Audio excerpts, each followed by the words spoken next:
கமல் அவர்கள் வில்லனா கல்கி திரைப்படத்தில் நடிக்கிறாங்க அப்படின்னு சொல்லி எல்லாத்துக்குமே தெரிந்த விஷயம் தான். ஆனால் வந்து கமல் அவர்கள் ஓப்பனாக வந்து தன்னோட கேரக்டர் வந்து ரிவீல் பண்ணியிருக்காங்க. இதில் வந்து வில்லனா அப்படிங்கிற கேள்வியும் வந்து எழுந்திருக்கு. ஸோ நேற்று கல்கி திரைப்படத்தோட ப்ரீ ரிலீஸ் ஈவெண்ட் வந்து நடந்தது. இதில் வந்து நிறைய செலிபிரிட்டிஸ் வந்து கலந்து கொண்டார்கள். கமல் அவர்கள் நிறைய விஷயங்களை வந்து பேசினாங்க. அப்போ வந்து பிரபாஸ்லாம் ரொம்ப ஷாக்காக கேட்டாங்க, எப்படி வந்து இந்த திரைப்படத்தில் கமல் அவர்கள் நடிக்க ஒத்துக்கிட்டாங்க அப்படி இப்படின்னு பயங்கரமாக வந்து கேட்டாங்க. அதுக்கப்புறம் வந்து கமல் அவர்கள் ஒரு பதில் வந்து சொல்லியிருந்தாங்க. நான் வந்து இந்த படத்தில் நான் வில்லனாக தான் நடிக்கிறேன். ஸோ நிறைய திரைப்படத்தில் வந்து நான் வில்லனாக நடிச்சிருக்கேன். ரொம்ப கொடூரமான வில்லனாலாம் நான் நிறைய திரைப்படத்தில் நடிச்சிருக்கேன்.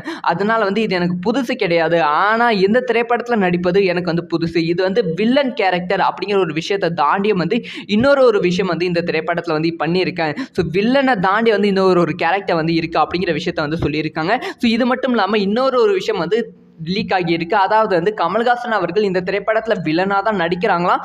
ஆனால் வந்து மக்களுக்கு வில்லனாக நடிக்கிறாங்களாம், இயற்கைக்கு வந்து நல்லவனா வந்து நடிக்கிறாங்க அப்படின்னு சொல்லப்படுகிறது. இந்த திரைப்படம் வந்து இயற்கைக்கு எகென்ஸ்டாக வந்து மக்கள் அவர்கள் எப்படி இருக்காங்க அதை பேஸ் பண்ணி தான் இருக்குது. அதனால தான் வந்து கமல் அவர்கள் வில்லன் மாதிரி வந்து மக்களுக்கு வந்து தெரிவாங்க. ஆனால் வந்து ஒட்டுமொத்தமாக சிந்தித்து பார்க்கும்போது வந்து கமல் அவர்கள் தான் வந்து இந்த திரைப்படத்தில் ஒரு மிகப்பெரிய லெஜண்ட் தான் வந்து இருக்க போகிறாங்க. இந்த படத்தை பார்க்க யாரெல்லாம் வெயிட் பண்ணுறீங்க?